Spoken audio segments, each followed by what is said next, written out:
Have you ever felt like giving up?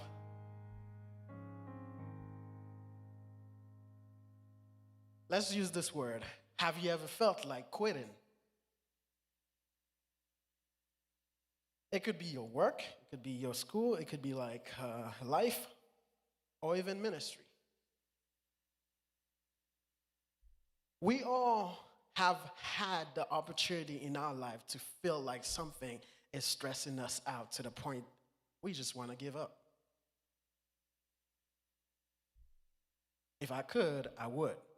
That's often the mindset that we even have. If I didn't have, if I didn't have to pay the bill, I would have quit my job. Somebody's thinking about that right now.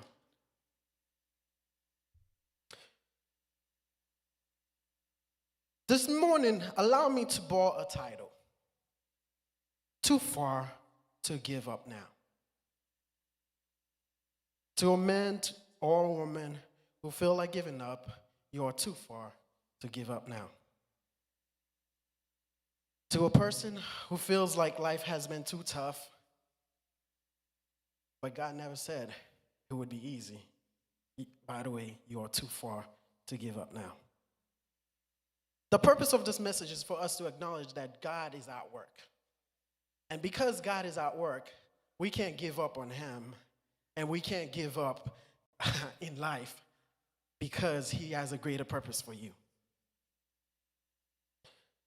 Today, I want to pose a few questions. What if Jesus chose not to go to the cross? What if Jesus had called His Father to send at least 12 legion of angels? We could find that in Matthew 26, verse 53. He indicated that he has the power to ask his Father to send over 12 legion of angels, and they would be at his disposal. What if Jesus never suffered? We could find that in Isaiah 53. What if Judas never betrayed Jesus? With all these questions, what would that mean to you?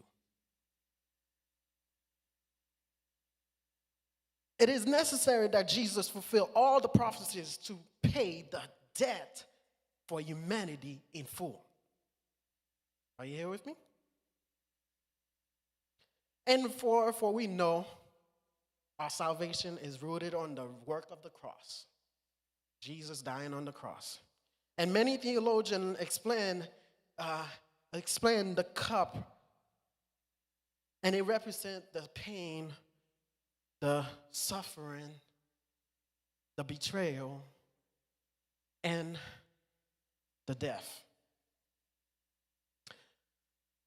Luke chapter 22, verse 44 indicates something a little bit different. I want you to understand from the Gospels. Matthew is explaining it, talking about the same story I just read.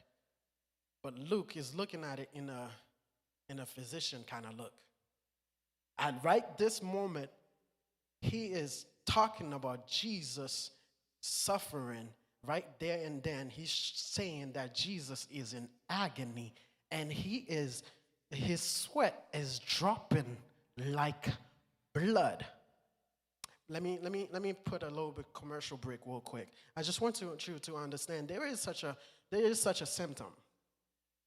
When somebody is in agony or anguish, we could use the word, is that they would be so much struggling, either mental or physical, but oftentimes it starts with a mental illness, mental stress. A mental stress. What? It has to be an extreme mental stress to the point that Matthew says Jesus is sorrowful to the point of death. He is in extreme mental stress, and that symptom is known as, let me use the word properly, hematidrosis. And when that person is in that state of being at that stress level, their blood has the potential to go into their sweat glands. And they might sweat blood. Are you here with me? So imagine Jesus. At this point in time, there is something that is stressing him out. Jesus is stressed. Could you imagine Jesus, the Almighty Father, the great I am, the Jesus that we expect to never to be perfect in all his ways? He is getting to a point. Luke chapter 22 verse 44 is explaining it, that his blood is sweating, is dropping like blood. Whoa. What could be stressing Jesus?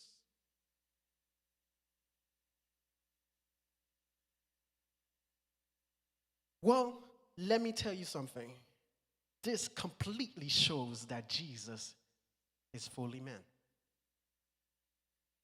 This completely shows that Jesus is enduring something that you and I can endure. To the point that it shows that Jesus, wow, he is stressed, extremely stressed. You here with me? But to make it worse, his statement in his prayer got to help me understand there's a possibility he could have quit.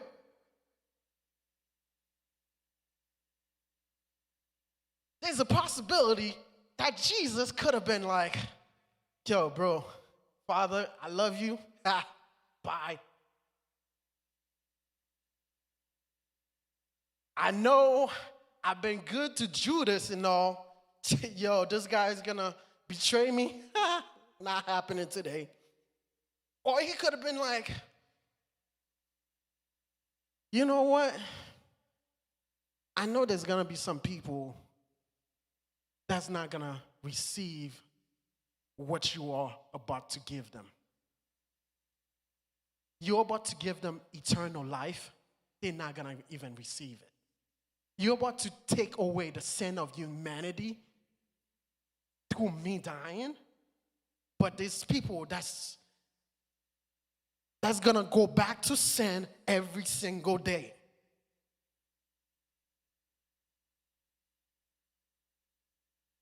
And be like, you know, Father, it's not worth it. He has all the opportunity to be like, yo, bro, this is it. I've done the miracles.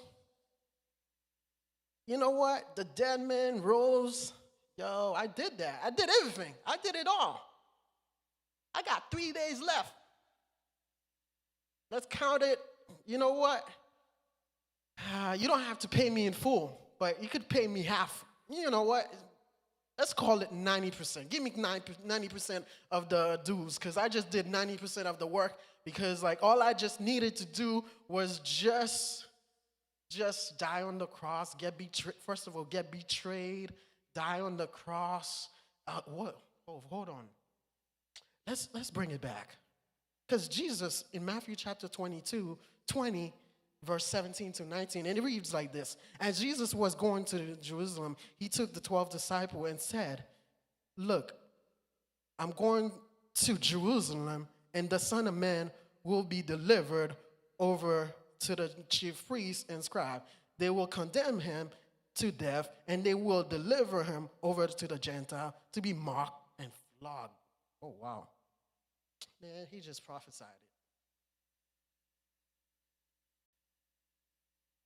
Jesus had already prophesied this was going to happen. And now he's in the point it's about to happen. And then later on, we find in Matthew chapter 20, a little bit down below, we find out he was the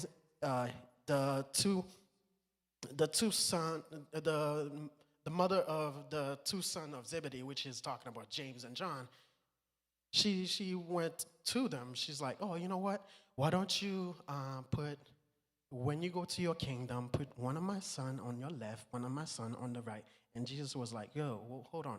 Can you drink the cup I'm about to drink?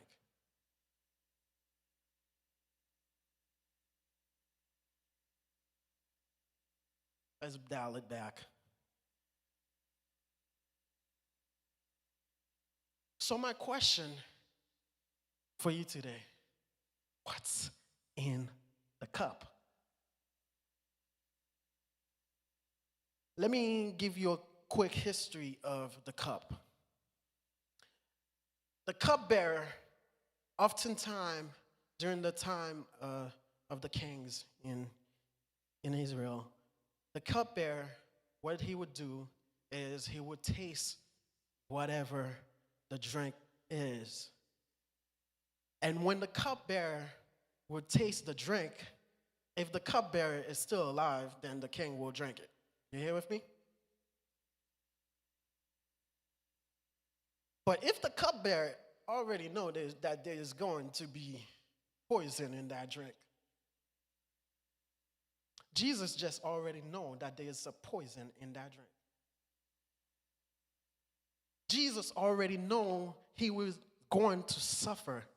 Just as we would say through Isaiah chapter 53, he was wounded for our iniquities. But he knew all of that was going to happen.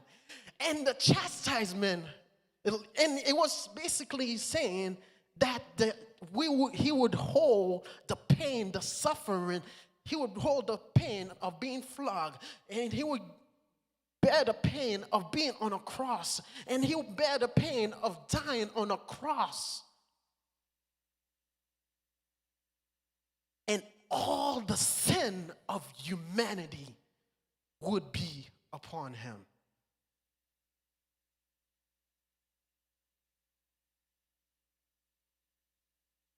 And imagine in this point in time, Jesus was sorrowful to the point of death.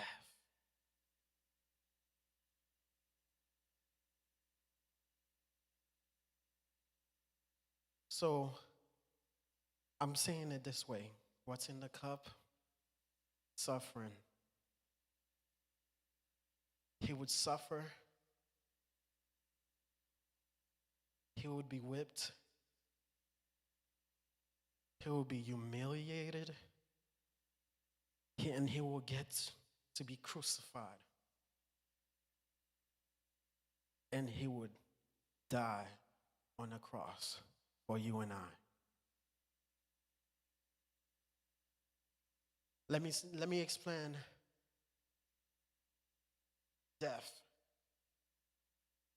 Death was brought into the world because of sin. So, allow me to say this statement real quick. The poison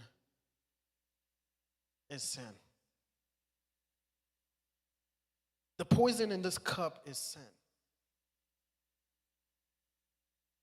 And because the poison in this cup is sin, Jesus was taking over sin. And what he was about to give us, he was about to do a trade.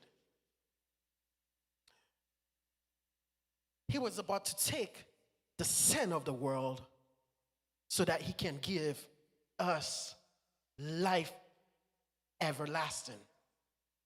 Let me explain what else is in what God is given, Jesus is given. He was taking us who was lost, to have, so that he can bring us to the family of God, so that we can have a relationship with God. We can call him the mediator, the one that was about to just hold on. I got my Father's peace. I got my Father's love. I got my Father's everything. But what I'm about to do is what humanity has is sin. And sin is killing humanity. I want to adopt them into the kingdom. I want to bring them into the kingdom. In order to bring them into the kingdom, I have to die. So Jesus took the death of humanity. He took sin and he held it. And later on we could find out through Paul, Apostle Paul says, oh sin, where is your sting? Oh death, where is your sting? Death had no power. And Jesus took sin over his own back for you and I.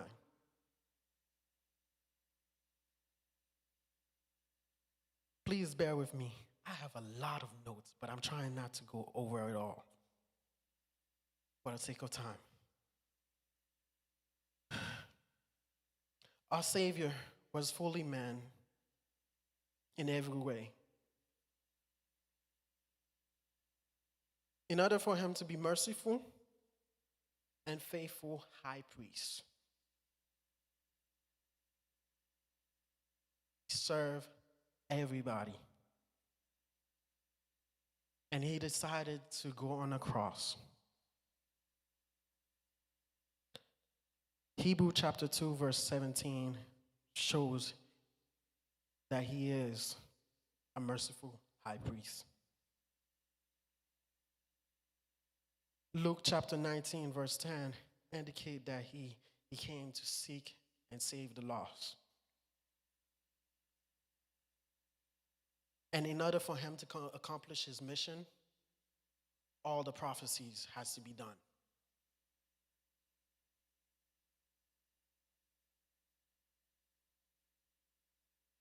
And Jesus knew he was going to be betrayed, but he did it anyways. Jesus knew that he would die on a cross.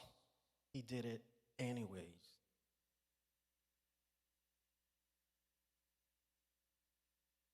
Jesus knew he was going to suffer. He did it anyways.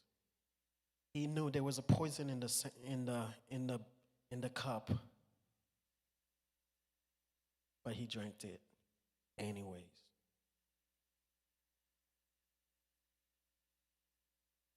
And sin is destroying the world right now. Let me be very real. Sin is not just killing the world.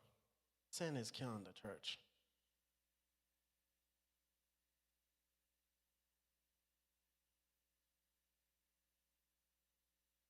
Sin is killing the church because we know what's right, but we do wrong anyways.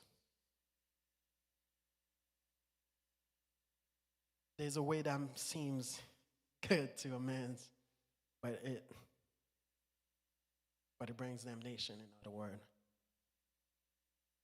You know what's right, but you're not doing it. Sin is killing you anyways.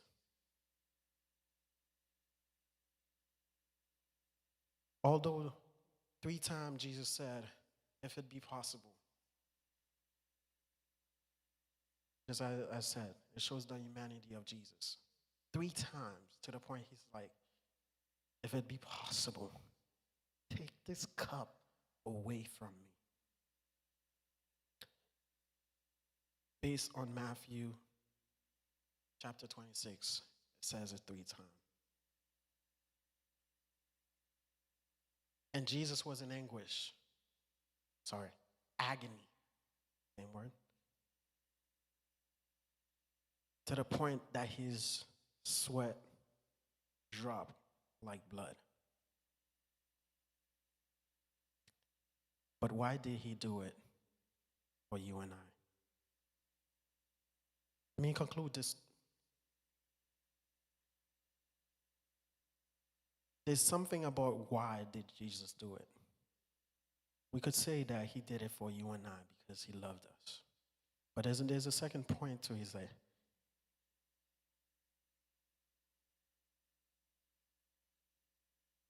The will of God.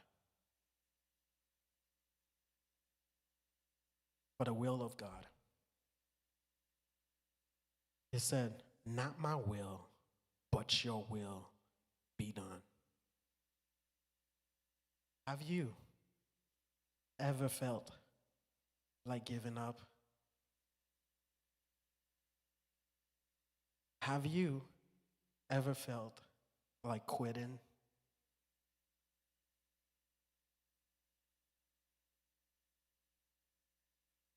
Let me use this statement. Jesus, let me paraphrase it. I don't want to be crucified for it. Jesus felt like quitting. Jesus felt like giving up, but he didn't give up on you. Just because you feel like giving up doesn't mean you gave up. I don't know where you are at mentally or where you are at in your life that you felt like giving up. But I want to say it this way. Just as Jesus didn't give up on you, don't give up. Let me look at the whole map of the whole situation. Jesus had done his ministry throughout the year, and he came 3 days left to complete the whole mission. He was feeling like giving up.